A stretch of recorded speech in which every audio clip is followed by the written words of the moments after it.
Assalamu alaikum. Hope everyone is doing well. I just thought कि I will update you on another update. मेरी meeting हुई मेरी HR के साथ. This is a follow up from my last video जिसमें मैंने बात की थी कि किन सेटअप्स के थ्रू आप रिमोटली यूके कंपनी के लिए काम कर सकते हैं. जिसमें मैंने जस्ट टू रिकैप मैंने बात की थी एक्सपेट पेरोल की, एंटिटी की एंड अम्ब्रेला कंपनी की. तो मेरे केस में as I was predicting because अभी सिर्फ मैं हूँ, तो the company is going with the quickest option which is the umbrella route. अब उसमें ये है कि अरेंजमेंट ऐसी है कि my pay etcetera salary will directly be coming to the Pakistani account via the umbrella. इसको पीईओ भी कहते हैं. और अब उसमें इस तरह की बात है कि पीईओ के अपने चार्जेस भी होते हैं.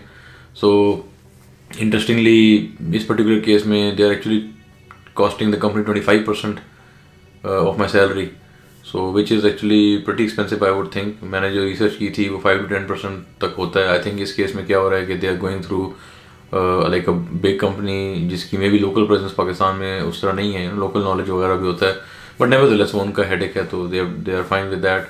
वो ऑलरेडी एक और कंट्री में भी अम्ब्रेला ऑपरेशंस के थ्रू लोगों को पे करते हैं, तो दैट्स फाइन. एक और इंटरेस्टिंग बात उस मीटिंग में ये हुई थी कि सो एचआर की रिप्रेजेंटेटिव थी, मेरा मैनेजर था, हम लोग डिस्कस कर रहे थे. तो she went through other things as well कि जी पे वगैरह का क्या सीन है. You know there was this thing called के सैलरी एडजस्टमेंट भी बाद में देखी जा सकती है बिकॉज ऑफ द फैक्ट कि Pakistan is a low cost region.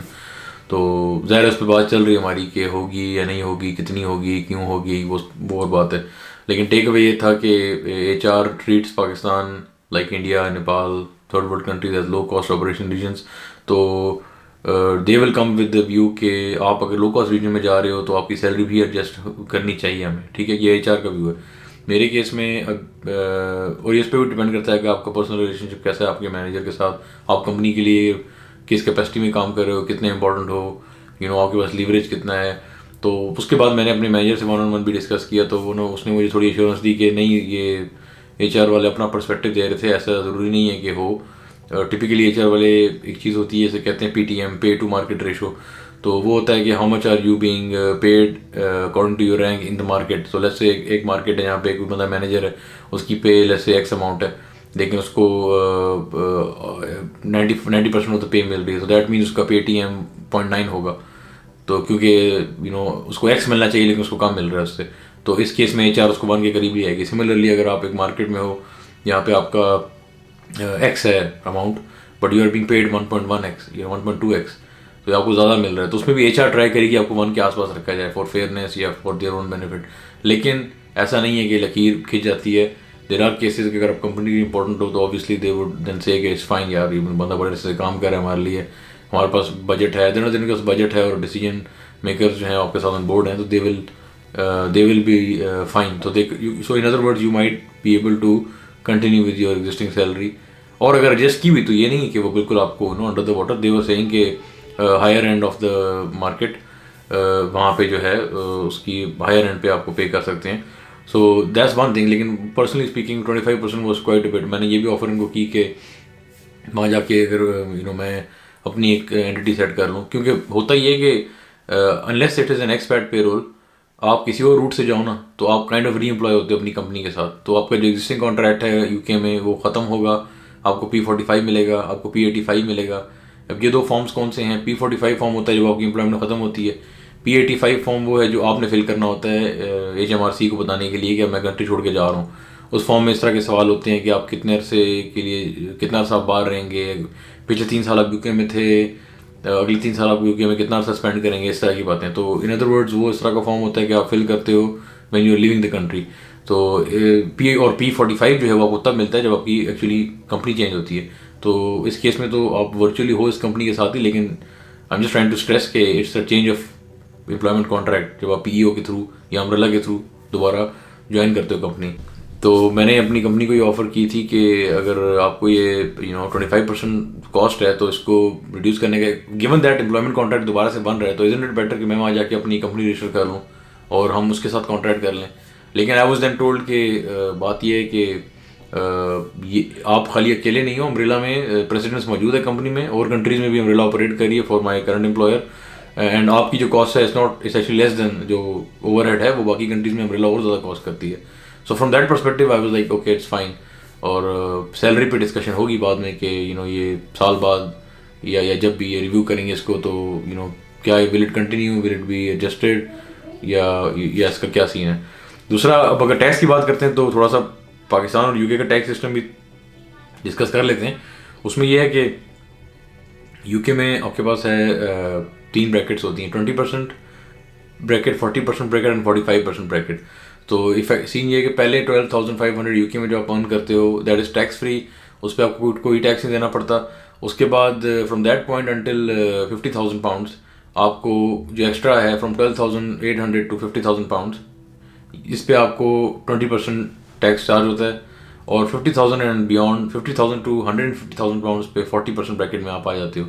तो अगर किसी की लेस से 60,000 पाउंड सैलरी है तो पहले 12,800 पे कोई टैक्स नहीं है. उसके बाद from that point two 50,000 pounds का 20% गवर्नमेंट को जाएगा, और फिर 50,000 से अनदर 10,000 का 40% गवर्नमेंट को जाएगा. और अगर आप 150,000 पाउंड से भी ज़्यादा अर्न करते हो, which is quite lot of money, फिर आपको एडिशनल ऑन टॉप ऑफ 150,000 उस पर 45% टैक्स करता है.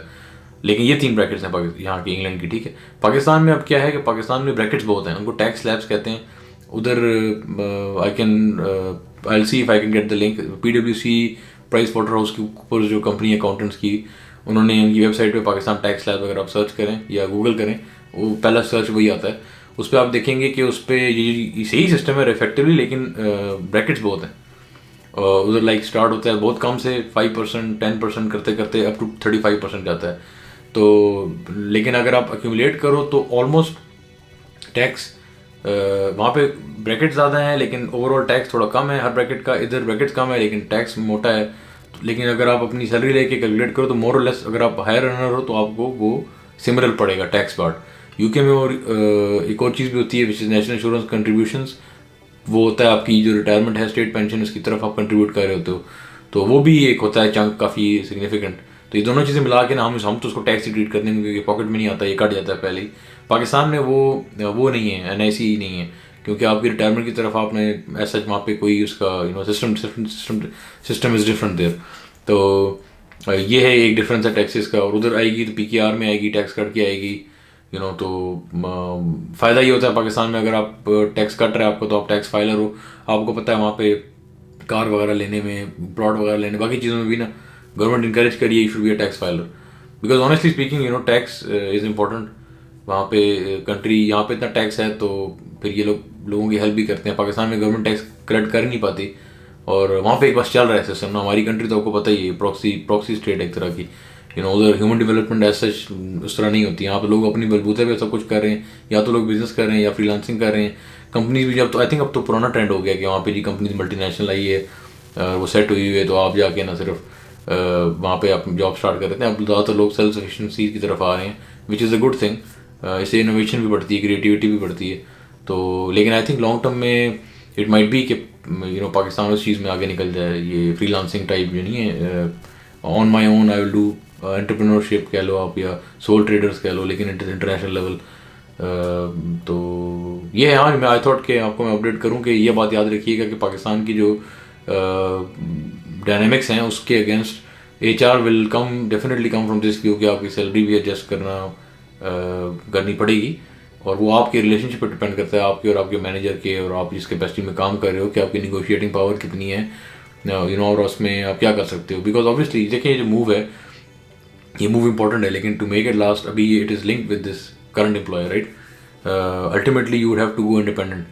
तो अगर आपका मेरी वाली सिचुएशन है जो आप UK अलाइंड हो, so called, you had a very nice career, सब कुछ ज़बरदस्त काम किया, सब कुछ जैसा मैं पहले बता चुका हूँ आपको. लेकिन पाकिस्तान के मुताबिक आप या तो आप समझ लो आप थोड़ा सा ओवर खेलो, आपके जो स्किल्स हैं टेक्निकली स्पीकिंग, वो शायद डायरेक्टली वहाँ पे कोई एम्प्लॉयर ऐसा बैठा नहीं हो जिसको आपकी ज़रूरत हो, क्योंकि वहाँ पे तो लोग लो कॉस्ट इंटेंशन से जाते हैं. तो आप या तो अपना खुद सोचें बैकअप पे मैं क्या करूँगा, मैं कुछ अपनी कैपेसिटी में कर सकता हूँ, मैं क्या फ्रीलांसिंग कर सकता हूँ, फाइवर, अपवर्क, ये सारी जो चीज़ें हैं. अगेन थियोरेटिकल है, मैंने अभी तो खुद ट्राई नहीं किया, लेकिन सुना यही है कि it takes a bit of time to get going. लेकिन एक दो क्लाइंट्स आपको मिले, आप उन पर थोड़ा सस्ता काम करो, अच्छा काम करो, उसके बाद you can start your own business. तो वही होता है फ्रीलांसिंग की, सॉफ्टवेयर हाउस, उसके बाद इफेक्टिवली ऐसे ही बनाता है अगर आप सॉफ्टवेयर की फील्ड में हो, बनता है। और that's one way of in doing something there. Businesses हैं, आप बिजनेस ट्राई कर सकते हो उधर जाके, लेकिन ज़ाहिर है first thing is to have to strategy कि मैं वापस कैसे जा रहा हूँ, किन कैपेसिटीज़ में जा रहा हूँ, और उसके बाद जाके मेरा लॉन्ग टर्म प्लान क्या है। The last thing you want is कि फ्रस्ट्रेट होकर बंदा वापस आ जाए। फ्रस्ट्रेट, अब ज़ाहिर है किस बात पे आप होगे फ्रस्ट्रेट, बात कहीं से कहीं निकल गई, लेकिन फ्रस्ट्रेशन इस चीज़ पे होती है ना कि एक तो ज़ाहिर है आपकी एक तो मस्ट है कि जॉब नहीं है तो you will have to come back, क्योंकि मिल ही नहीं रही, घर चलाना है। लेकिन लेट्स सपोज अगर आपको वो चीज़ सॉर्ट आउट करो ना, फिर जिस इंटेंशन से जो लोग मेरी बोट में people who want to go there, वो बाकी चीज़ों में फ्रस्ट्रेट नहीं होंगे। फ्रस्ट्रेशन बाकी किन चीज़ों पे होती है कि जी वो जी इंग्लैंड में हालात चीज़ें बड़ी अच्छी हैं, गवर्नमेंट बड़ी अच्छी है, ये वो ठीक है, तो यहाँ पे रूल रेगुलेशन है, सब कुछ है, लेकिन यहाँ पे वो खुशी नहीं है जिस चीज़ को हम ढूंढ रहे होते हैं। पाकिस्तान में वो खुशी है, लेकिन बाकी बहुत मसले हैं। तो बात ये आपको डिसाइड करना आपके लिए इंपॉर्टेंट क्या है, वो खुशी इंपॉर्टेंट है या ये इन्वायरमेंट इंपॉर्टेंट है, राइट। अगर इन्वायरमेंट इंपॉर्टेंट है तो फिर आप यहाँ पे रहो, मतलब continue living like this at the cost of that regret या हसरत जिसे कह लो। और अगर if you are fed up, you want to go live a life there, then you should overlook those things. वहाँ जाके तबसरे करना, ये जी यहाँ पे ये है, यहाँ पे वो है, वो it won't suit you. I think it's about time कि बंदा मेच्योरिटी शो करे। you should basically you should know what you're getting yourself into. I think मेरी जो एज है, जिस तरह I am in the late 30s, इतना experience हो जाता है बंदे को कि ये छोटी मोटी चीज़ें फिर मैटर नहीं करती, राइट। आपको हो सकता है करती भी हूँ, एटलीस्ट मुझे नहीं मैटर करती, तो that's why hopefully everything goes well. अभी कार्गो भी पहुँचने वाला होगा with in the next few weeks. जब वो पहुँचता है तो आई विल अपडेट यू कि वहाँ पे क्या सीन है, कि क्या हमारे साथ साथ ही पहुँचेगा कि हमसे पहले पहुँचेगा और उसको कैसे करना है। तो फिर अंटिल नेक्स्ट टाइम अपना ख्याल रखना। अल्लाह हाफिज़।